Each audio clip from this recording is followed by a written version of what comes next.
Hello future doctors, क्या हाल चाल। हम यहाँ पर इलेक्ट्रोकेमिस्ट्री के चौथे पार्ट में आ गए हैं। ठीक है, इलेक्ट्रोकेमिस्ट्री के पार्ट 4 ऑफ द वीडियो, जिसमें हम पढ़ेंगे इलेक्ट्रोलाइटिक सेल।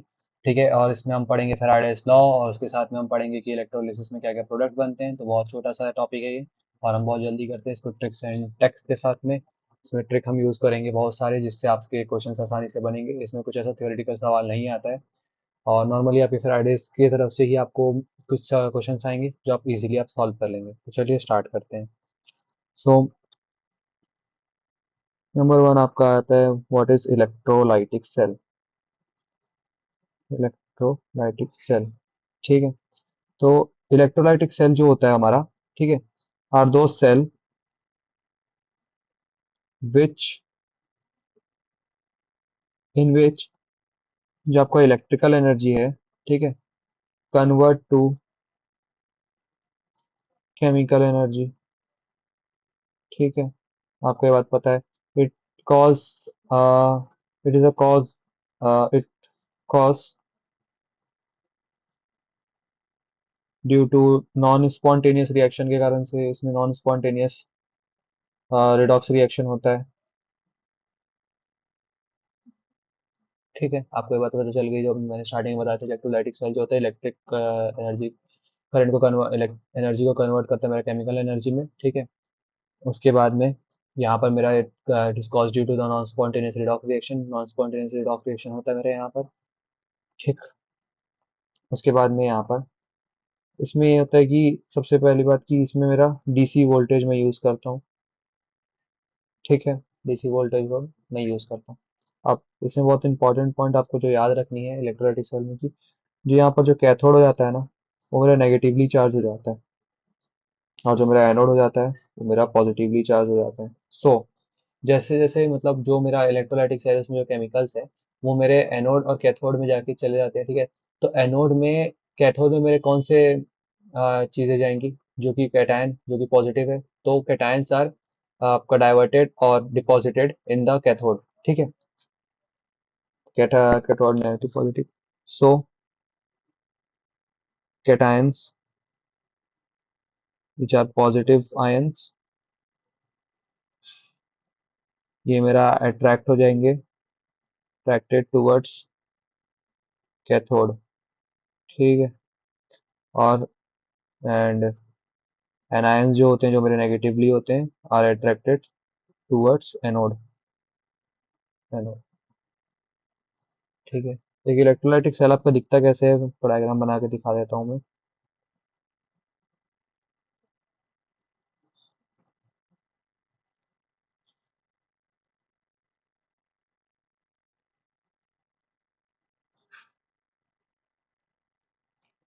ये मेरा इलेक्ट्रोलाइटिक सेल है। ठीक है, इसमें दो मैं ये डाल दिया आपका, एक इलेक्ट्रोड ये, एक इलेक्ट्रोड ये मेरा एनोड है, मेरा कैथोड है, ये मेरा कैथोड है। ठीक है, ये दोनों मेरे कनेक्टेड है यहाँ पर, एक तो डीसी वोल्टेज से। उसके बाद ये मेरा एमीटर लगा हुआ है यहाँ पर, ये मेरा एमीटर हो गया, ये मेरा डीसी वोल्टेज हो गया। ठीक है, तो इलेक्ट्रॉन्स मेरे यहाँ से आए, मैं यहाँ मेरे इलेक्ट्रॉन्स गए। ठीक, उसके बाद ये मेरा कैथोड है, ये मेरा एनोड है। तो यहाँ पर मेरे क्या होंगे, नेगेटिव चार्ज जो होंगे वो अट्रैक्ट होंगे यहाँ पर। जो चार्ज है जो मेरे नेगेटिव है उसमें जाके अट्रैक्ट होंगे, और जो मेरे पॉजिटिव चार्ज है उसमें जाके, इसमें जाके अट्रैक्ट होंगे। ठीक है, कैटायंस और एनायंस, ये आपका हो गया इलेक्ट्रोलाइटिक सेल है। ठीक है, तो अब इलेक्ट्रोलाइटिक सेल का एप्लीकेशन में क्या बोलूँगा कि क्या होता है इसमें। तो इलेक्ट्रोलाइटिक सेल का एप्लीकेशन में यही बोलूँगा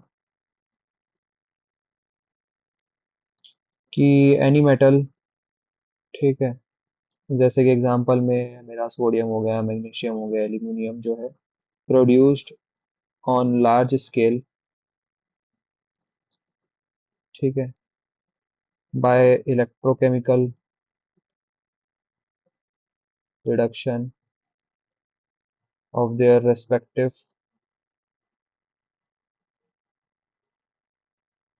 cations, ठीक है, where no suitable chemical reducing agent are available. तो उसका मेरा एक सबसे पहले एप्लीकेशन ये है कि जैसे जो कोई मेटल्स है, जैसे सोडियम हो गया, मैग्नीशियम हो गया, एल्यूमिनियम हो गया, उसको मैं लार्ज स्केल में प्रोड्यूस कर सकता हूँ, ठीक है, थ्रू देयर कैटायंस। जब मेरे पास कोई रिड्यूसिंग एजेंट प्रेजेंट नहीं है ना, तब मैं उस टाइम पे इसके थ्रू, इलेक्ट्रोलाइटिक सेल के थ्रू में मैं इसको निकाल सकता हूँ, ठीक है। वही आपका इलेक्ट्रिकल एनर्जी को केमिकल एनर्जी में कन्वर्ट करता है, तो मेरा मेटल के मैं एक्सट्रैक्शन में इसको यूज कर सकता हूँ, इलेक्ट्रोकेमिकल सेल्स को, ठीक है। तब आता है आपका क्या, फेराडेज लॉ। इस टॉपिक में आता है आपका फेराडेज लॉ ऑफ इलेक्ट्रोलिसिस, ठीक है, फेराडेज लॉ ऑफ इलेक्ट्रोलिसिस। आप तो फेराडे ने दो लॉ दिए थे हमारे, फेराडेज लॉ ऑफ इलेक्ट्रोलिसिस में दो लॉ दिए थे, फर्स्ट लॉ, ठीक है। और ये जो लॉ है हमारा क्या बताता है, मेरा क्वांटिटेटिव एस्पेक्ट ऑफ इलेक्ट्रोलिसिस बताता है कि मेरा कितने ग्राम डिपॉजिट हो रहा है, मेरे कैथोड में कितने ग्राम एनोड में डिपॉजिट हो रहा है, इस बारे में बताता है, ये क्वांटिटेटिव एस्पेक्ट बताता है मेरा फेराडेज लॉ, ठीक है, जो कि माइकल फेराडे ने दिया था, इसलिए इसका नाम फेराडेज लॉ लिखा हुआ है।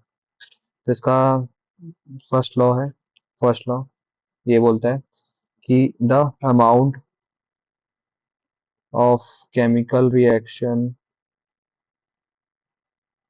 occurring at electrode by passing current directly proportional current is directly proportional is directly proportional to the quantity of electricity passed through the electrolyte, ठीक है। तो इलेक्ट्रोलाइट मेरा इन सॉल्यूशन भी हो सकता है, स्लैश मोल्टन भी हो सकता है, मोल्टन स्टेट में, ठीक है। तो मेरा क्या बोला है कि द अमाउंट, जो मेरा अमाउंट है, electro amount of chemical reaction occurring at the electrode by passing is directly proportional, तो जो मेरा अमाउंट ऑफ केमिकल रिएक्शन है, ठीक है, तो अमाउंट ऑफ द सब्सटेंस जो डब्ल्यू है, ठीक है, जो मेरे ग्राम में है ऑफ अ सब्सटेंस, ठीक है, गेट डिपॉजिट, ठीक है, when Q coulomb, L O C O U O U L O M coulomb of electricity is passed, ठीक है। तो मेरा W is directly proportional to the Q, okay. इस proportionality को हटाने के लिए मेरा आएगा z is equal to Q. Q का वैल्यू मैंने करंट इलेक्ट्रिसिटी में पढ़ा था कि is equal to I T होता है ये, ठीक है। तो मेरा ये क्या आ गया, पहला क्यू, ये जेड आई टी, ठीक है। अब ये मेरा जेड आई टी आ गया, ठीक है। तो व्हाट इज जेड, जेड जो है मेरा ई बाय एफ होता है, इसकी वैल्यू होती है मेरी ई बाय एफ। जेड जो है मेरा proportionality constant is what, E bye F. What is E, E is your equivalent weight, ठीक है। और F is your Faraday's constant, constant जिसका वैल्यू है 96500 कूलम, ठीक है। इस Z को मैं बोलूंगा यहाँ पर इलेक्ट्रोकेमिकल इक्विवेलेंट बोलूंगा, ठीक है।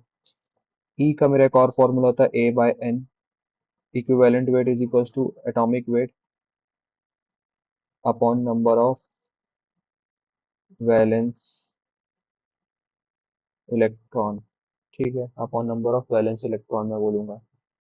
ये मेरा फॉर्मूला हो गया, टोटल टोटल मेरे फॉर्मूलेज हो गए।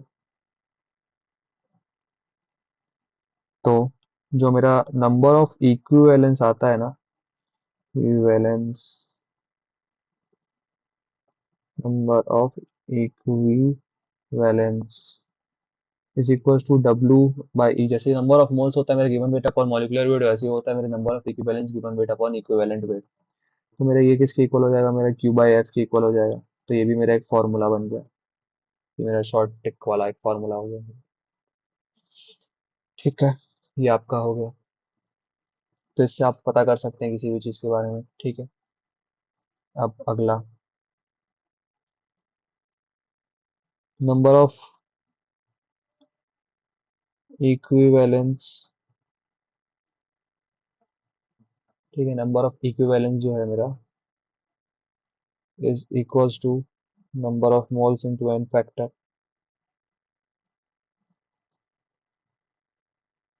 ठीक है, नंबर ऑफ इक्विवेलेंस जो है मेरा मोल्स इनटू एन फैक्टर भी होता है।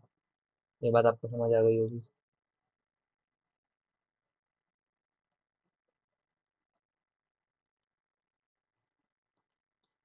ठीक, तो अब हम अगले पे आते हैं। ठीक है, हमारे फर्स्ट लॉ में इतने ही थे हमारे फॉर्मूलाज।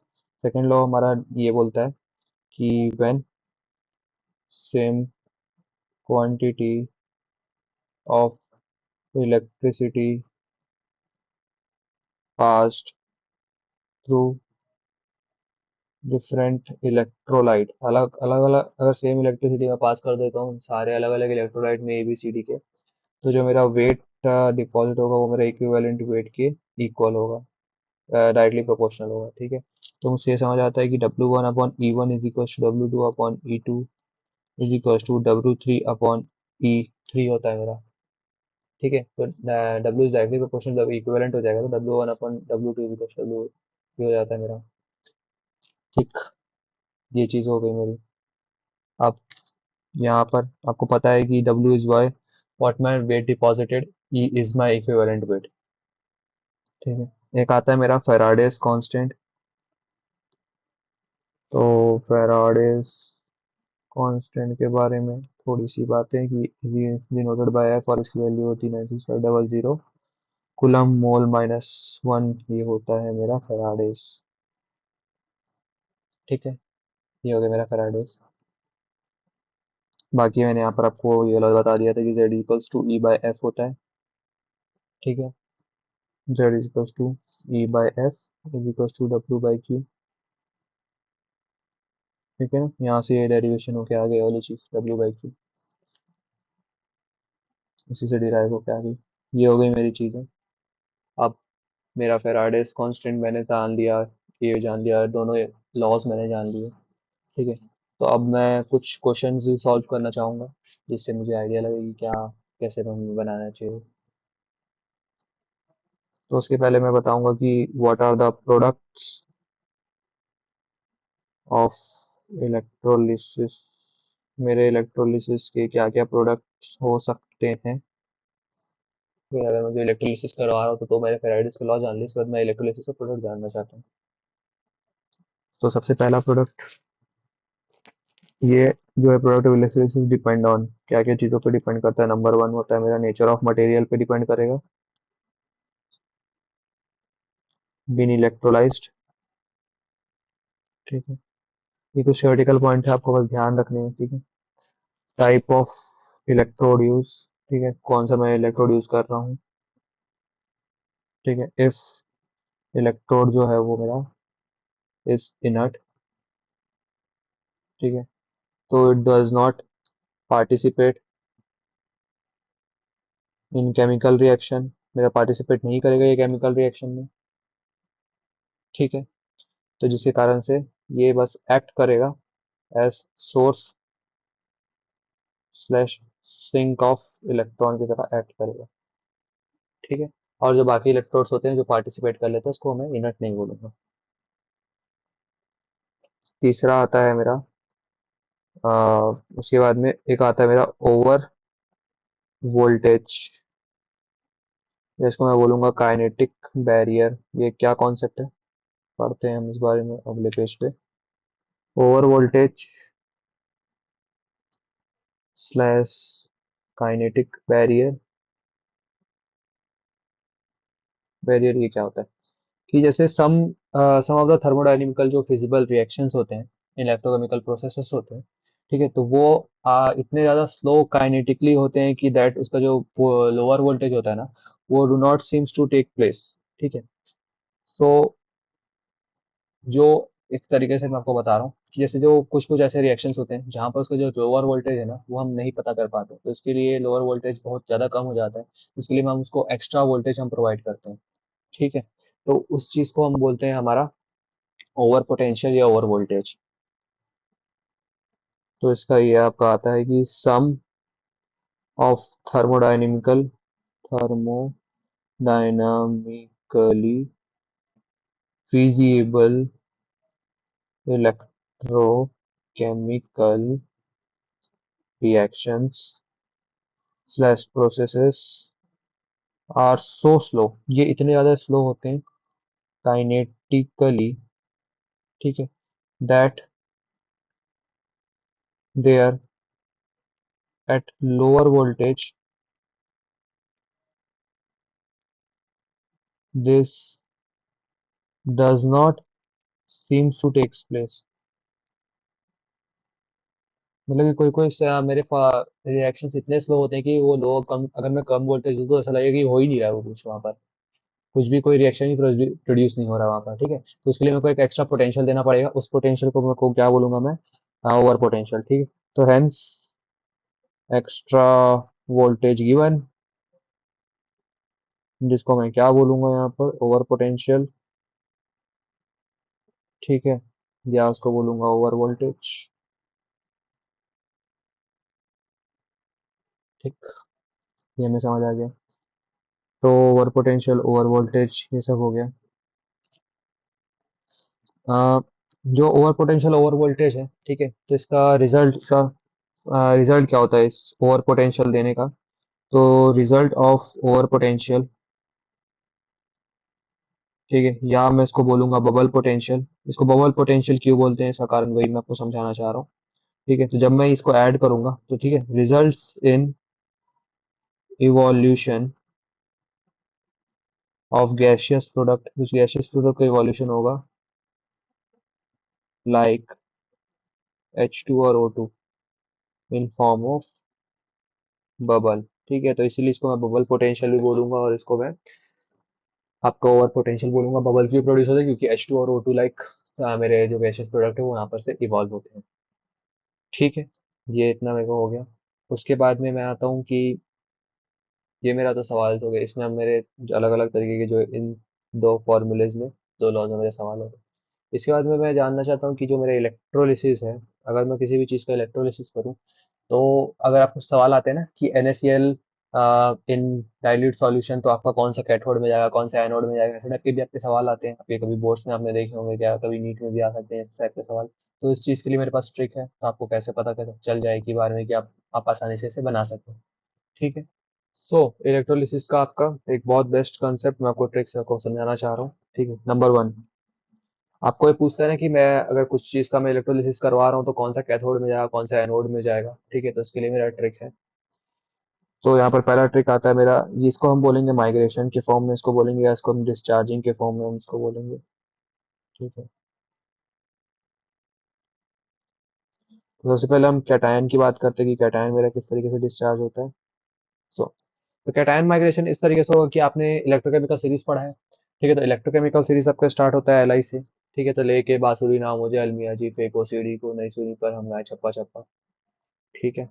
तो आपका Li+K+ बांसुरी, ठीक है, ना को ना मुझे, ठीक, मुझे अलमिया, ठीक है। तो इसके बीच में मेरा आएगा एक H2O, ठीक है, जी, ठीक है। तो फिर को CD को नहीं सुनी पर हम गाए छप्पा छप्पा, ठीक है। ये हमारा ऑर्डर हो गया, ठीक है। सो अब आपको यह बात याद रखने की, left to right migration increases, ठीक है। यहाँ से Li का माइग्रेशन सबसे कम, वेरी लेस, और AU का माइग्रेशन सबसे ज्यादा, मोर। समझ आ गया आपको ये बात, लेफ्ट से राइट मेरा माइग्रेशन इंक्रीज होता है। What what I mean by migration, migration क्या होता है कि आयन गोइंग टू कैथोड, इसको मैं माइग्रेशन बोलूंगा इन शॉर्ट में। ठीक है, जो आयन जितना इजीली मेरा कैथोड में चले जाए, जिसका माइग्रेशन सबसे ज़्यादा वो मेरे कैथोड में चले जाएगा, जिसका माइग्रेशन कम वो मेरे सॉल्यूशन में रह जाएगा। ठीक है, उसके बाद मैं सेम एनायन का कैसे बताऊंगा, एनायन का मैं कैसे बताऊंगा, तो इसका एक ऑर्डर है, इसका ऑर्डर आप याद करेंगे, SO4 2 minus, NO3 minus, H2O, फिर Cl माइनस, के बाद में यहाँ पर आएगा Br माइनस और I माइनस। तो सबसे ज़्यादा आपका माइग्रेशन किसका है यहाँ पर, I माइनस का मैक्स है, और यहाँ पर इसका लीस्ट है आपका माइग्रेशन। ठीक है, यहाँ पर से यहाँ पर आने में माइग्रेशन इंक्रीजेस। ये बात आपको समझ आ गई। अब इसका एप्लीकेशन हम देखते हैं तो आपको और ज़्यादा आइडिया पड़ेगा। पहला क्वेश्चन हम लेते हैं। ठीक है, पहला क्वेश्चन आपका आता है कि हाँ, एक्वस सॉल्यूशन ऑफ NaCl। ठीक है, तो एक्वस सॉल्यूशन ऑफ NaCl में मेरा NaCl रहेगा, Cl माइनस रहेगा, H प्लस रहेगा और OH माइनस रहेगा। ठीक, अब इसके अकॉर्डिंग मेरे को क्या, सबसे पहले मैं Cl का देखूंगा सबसे पहले। ठीक है, तो मेरा Cl का डिस्चार्जिंग ज़्यादा है कि मेरा H2O का डिस्चार्ज, OH का डिस्चार्जिंग ज़्यादा है, यानी कि H2O का मेरा डिस्चार्जिंग ज़्यादा है। तो आप बोलेंगे सर Cl का माइग्रेशन सबसे ज़्यादा है, तो कहाँ जाके माइग्रेट करेगा, मेरे कैथोड में जाएगा। ठीक है, तो सॉरी एनोड में जाएगा। तो Cl जो है, Cl गोज टू एनोड। ये बात आपको समझ आ गई। अब मैं Na और H पे पता करना चाहता हूँ कि कौन सा मेरा जाएगा। तो एनो कैथोड में मेरा फिर क्या जाएगा यहाँ पर, कि कैथोड में मेरा जाएगा। अब इससे आप देखेंगे कि यहाँ पर Na कहाँ पर है, यहाँ पर है, और आपका H प्लस कहाँ पर है, H प्लस यहाँ पर है। सबसे ज़्यादा माइग्रेशन इसका, तो ये आपको जाके कैथोड में जाके चला जाएगा, तो H प्लस आपके कैथोड में जा रहा है, तो H plus goes in cathode. और आपका सॉल्यूशन अब क्या बना रहा है यहाँ पर, NaOH मेक्स द सॉल्यूशन। अभी आपका NaOH आपका सॉल्यूशन बना रहा है, तो NaOH is what, basic in nature. ठीक है, तो इससे आपका क्या होगा, आपका पीएच विल इंक्रीज। ये बात आपको समझ आ गई। ठीक है, दूसरा आपका एक सवाल आता है कि molten NaOH, NaCl sorry, molten NaCl हो गया। ठीक है, तो मोल्टन NaCl में तो आपका Na प्लस और Cl माइनस ही रहेगा, तो एक आपका कैथोड में चले जाएगा, और ये आपका एनोड में चले जाएगा। कैथोड में जाके इसका क्या होगा, रिडक्शन होगा यहाँ पर, Na plus plus electron gives Na solid, और यहाँ पर जाके इसका क्या हो जाएगा, फिर ऑक्सीडेशन हो जाएगा, तो Cl2 माइनस Cl। यस, ठीक है, ये हो गया मेरा एक सवाल। तीसरा आता है मेरा कि हाँ, तो अब आपका एक और आपका सवाल मैं थोड़ा डिफिकल्ट में लेता हूँ कि इलेक्ट्रोलाइसिस में कर रहा हूँ ऑफ सल्फ्यूरिक एसिड H2SO4 का, मैं अगर इलेक्ट्रोलाइसिस करना चाहूँ तो मेरा ये किस में टूटेगा, H2SO4। तो H2SO4 मेरा टूटना चाहेगा यहाँ पर H प्लस और SO4 2 माइनस में मेरा टूटेगा। ठीक है, H प्लस और SO4 2 माइनस में मेरा टूटेगा, और अगर एच SO4 है तो साथ में इसके साथ में H वाटर भी रहेगा आपका, H प्लस और OH माइनस भी रहेगा। ठीक है, सबसे ज़्यादा डिस्चार्जिंग पावर किसका है यहाँ पर आप देखेंगे, H2O का सबसे ज़्यादा है। ठीक है, तो मेरा एनोड में क्या जाएगा, OH माइनस जाएगा,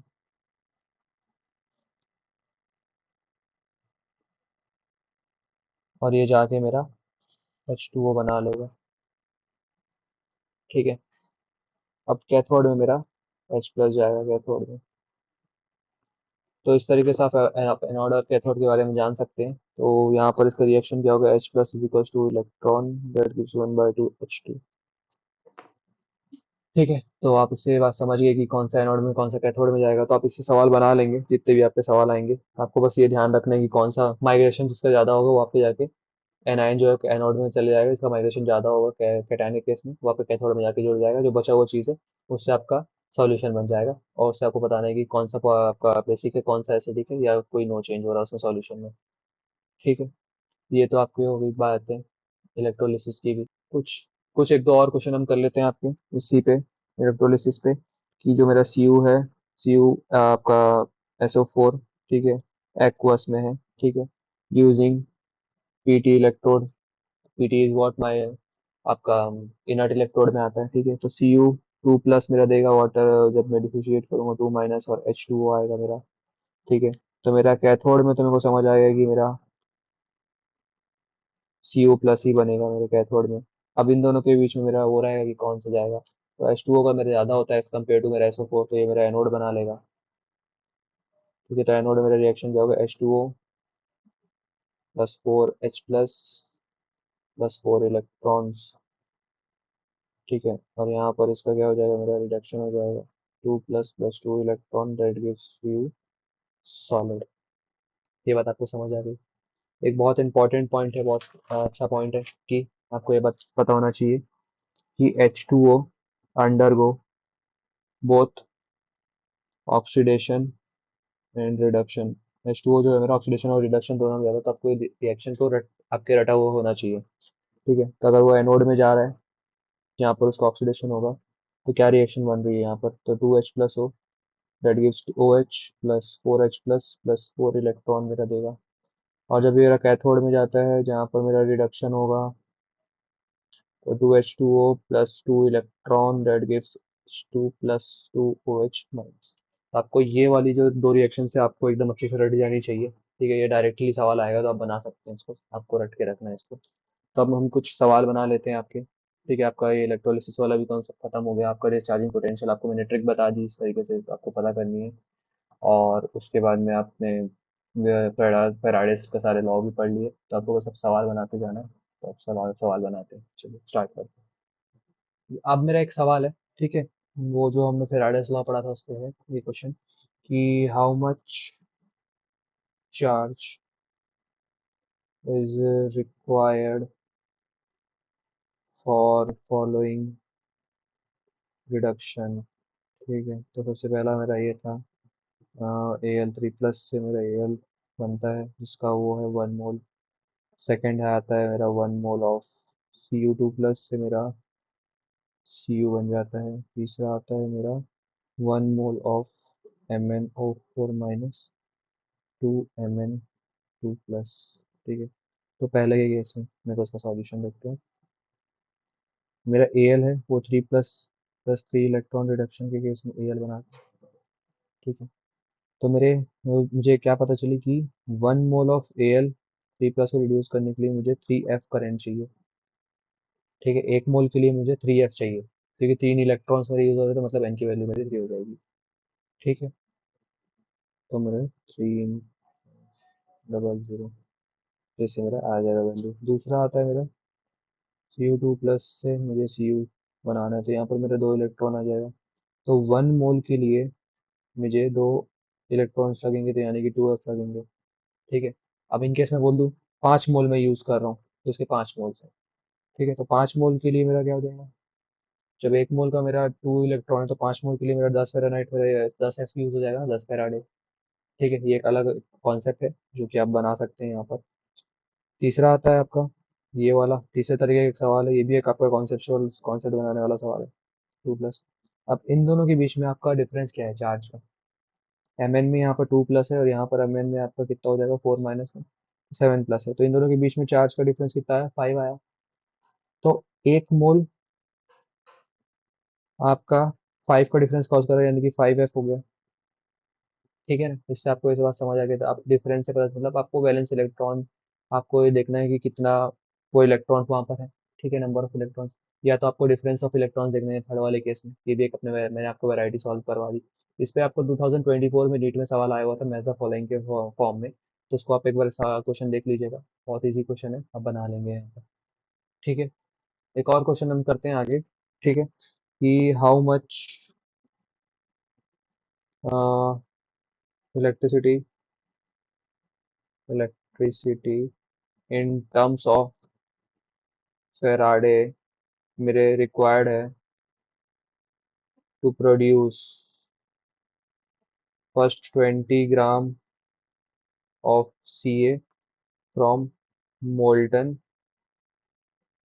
CaCl2, second 40 gram Al from Al2O3 molten. ठीक है। तो मैं पहला का बनाऊंगा यहाँ पर सॉल्यूशन। सबसे पहले मैं ये देखूंगा कि Ca2+ जो है वो मेरा 2 से बन के यहाँ पर Ca बना लेता है। ठीक है, Ca2+ में कोई बात समझ आ गई है ना। मेरे को Ca निकालना है फ्रॉम इसमें से, तो मैं Ca सॉलिड में निकालूंगा, ये मुझे समझ आ गया। दूसरा कि जो Ca है वो मेरा कितना है यहाँ पर, 40 ग्राम। Ca के एटॉमिक वेट मेरे कितनी होती है, 40 ग्राम, तो 40 ग्राम ऑफ Ca को चाहिए मेरा 2F चाहिए। तो 1 ग्राम के लिए मेरा 2F/40 चाहिए। तो 20 ग्राम्स के लिए मेरा 2F/40 × 20 चाहिए, यानी कि 1F चाहिए। ये बात आपको समझ आ गई कैसे आपको बनाने वाला सवाल। सेकंड सवाल हम देखते हैं। Al3+ से यहाँ पर 3 मुझे Al बनाना है। मुझे अब इसका एटॉमिक वेट मेरा क्या है, Al का एटॉमिक वेट होता है 27 ग्राम। 27 ग्राम के लिए मुझे 3F चाहिए। तो 1 ग्राम के लिए मुझे चाहिए होगा 3F/27। तो यहाँ पे मुझे कितना दिया हुआ है, मेरा 40 ग्राम्स दिया हुआ है, तो 40 ग्राम्स के लिए मुझे 3F/27 × 40 चाहिए ना। तो इससे मेरा आंसर आ जाएगा 4.4F आ जाएगा ना। तो ये बात आपने समझा।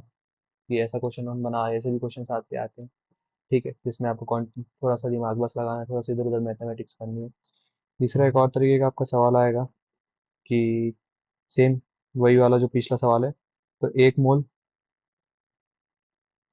आपका FeO का 2 मैं FeO3 में कन्वर्ट कर रहा हूँ, Fe2O3 में कन्वर्ट कर रहा हूँ, तो इसमें मेरा इलेक्ट्रिसिटी मेरा F कितना आ रहा है। ठीक है, तो FeO+1/2 Fe से मेरा Fe2O3 बनेगा, ये मेरा रिएक्शन है। थोड़ा मैं बैलेंस करना चाहूँगा, तो यहाँ पर मैं 2 लगा दूंगा। ठीक है, तो इससे मुझे समझ आता है कि 2Fe2+ से मेरा 2Fe3++2 इलेक्ट्रॉन होता है। ठीक है, ये ऑक्सीडेशन का केस है। ऑक्सीडेशन आपके क्वेश्चन में लिखा रहेगा।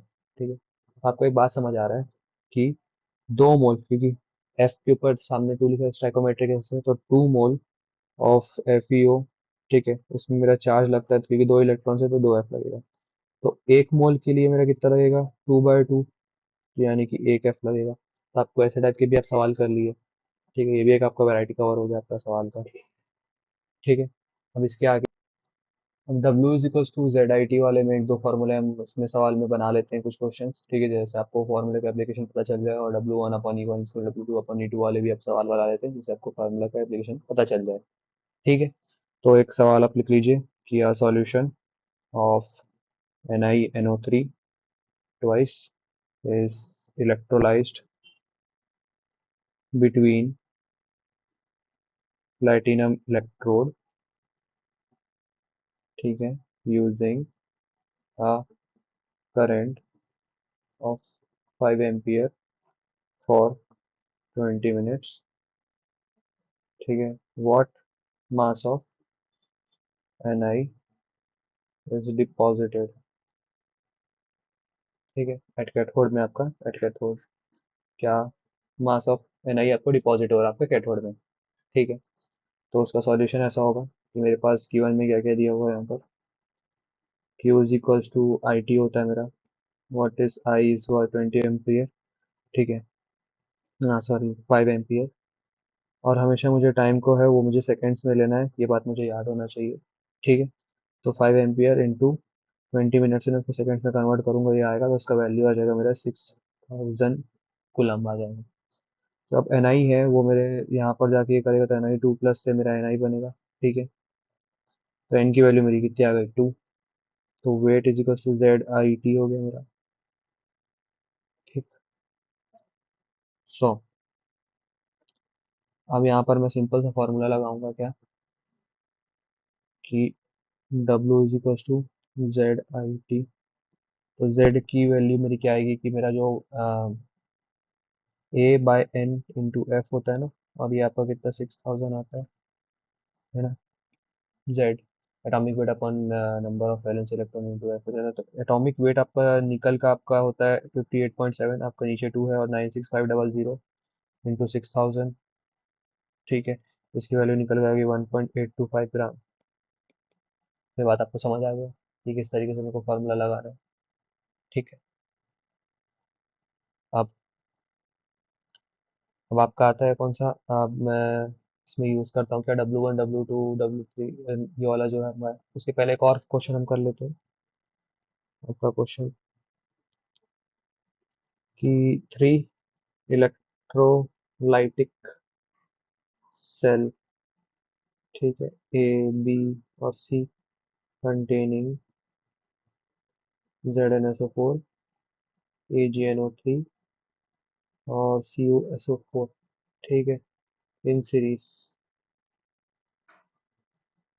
कनेक्टेड, इन सीरीज में इसको कनेक्ट कर दिया। अब steady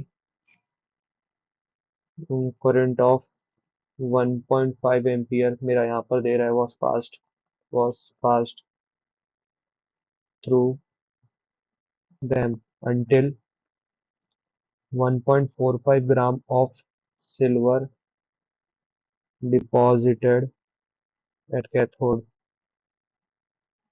of cell B. How long did the current flow,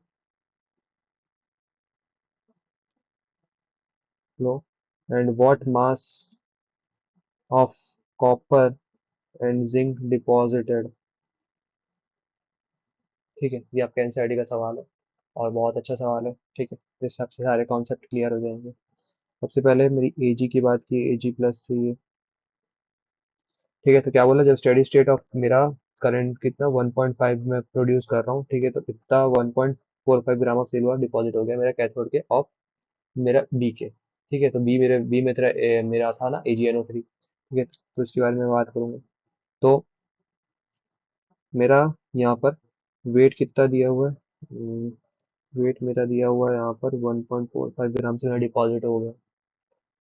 ठीक है, तो डब्ल्यू जी का जेड आई टी लगाएंगे यहाँ पर, तो 1.45 ग्राम्स। तो इसका एटॉमिक नंबर वेट क्या होता है मेरा, 0108 होता है। एन तो मेरा 1 लग रहा है, एफ इंटू आई मेरा कितना करंट में यहाँ पर प्रोड्यूस किया था, 1.5 एम्पियर करंट, और मेरे वो टाइम। तो हाउ लॉन्ग, कितना टाइम तक ये, तो आपसे पूछा गया था how long with the current flow, मुझे मुझे टाइम पूछा गया है वैसे। ठीक है, ठीक है, तो 1.45 into 96500 upon 108 into 1.5 is equals to T, तो टी की वैल्यू मेरी आती है यहाँ पर 863.5 सेकेंड्स। ठीक है, इतना लॉन्ग तक मेरा होगा। अब अगला आता है मेरा कि व्हाट इज द, कितना मेरा कॉपर और मेरा वो डिपॉजिट हुआ। तो W is equal to Z I T, वापस से लगाऊंगा तो डब्ल्यू फॉर द कॉपर, तो कॉपर का मेरा एटॉमिक वेट कितना होता है 63.5 upon N, C U two plus से मेरा सी यू बनेगा ना, तो टू सी यू सॉलिड बनेगा, तो दो है अपना नीचे, और नीचे एफ हो गया। आई मेरा 1.5 ही लगा हुआ है। ठीक है, और टाइम मेरा कितना निकल के आया था यहाँ पर 863। ठीक, टाइम मेरा कितना निकल के आया था यहाँ पर 863.7। तो इससे मेरा निकल के आ जाएगा इसका वेट 4.26। ठीक, वैसे ही मैं कॉपर का भी निकाल लूंगा। ठीक है, मैं उसका एटॉमिक वेट डाल के और जिंक का भी निकाल लूंगा एटॉमिक वेट डाल के, और उसका वैलेंसी डाल के यहाँ पर, तो मेरा सवाल बन जाएगा। ठीक है, तो आपको उस तरीके का सवाल आपको बनाना आ गया। अब हम अपन W1/E1 इसको W2/E2 वाला भी सवाल देख लेते हैं, उसके बाद में हम इस लेक्चर को एंड करते हैं। ठीक है, तो आपसे एक ऐसा टाइप का सवाल आपसे पूछ सकता है W1/E1 वाले फॉर्मूले में, W2/E2 वाले में, कि मान के चलिए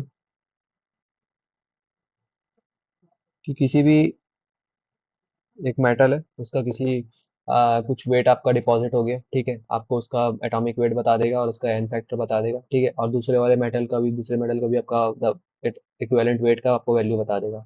आपसे पूछेगा W2 क्या है। ठीक है, तो आपको थ्री चीज आपको नोन करके, वन चीज आपको अननोन करके, ये वाला इसमें सवाल आ सकता है। PYQs में से इसमें कोई ऐसा सवाल इस फॉर्मूले में तभी तक नहीं आया हुआ है। 2020 तक या 21 तक तो ऐसा कोई सवाल नहीं आया हुआ है। ठीक है, और शायद 24 या 23 पे आया हो, तो एक बार देखना पड़ेगा। तो आप उसे सॉल्व करेंगे, तो आपको आप सॉल्व कर लीजिएगा, ऐसा अगर कोई सवाल आएगा तो बहुत इसमें इजी सवाल आते हैं। ठीक है, तो आपसे ये बन जाएंगे। ओके, एक मैं आपको एक और पॉइंट बता देता हूँ बस इसमें, कि एफिशिएंसी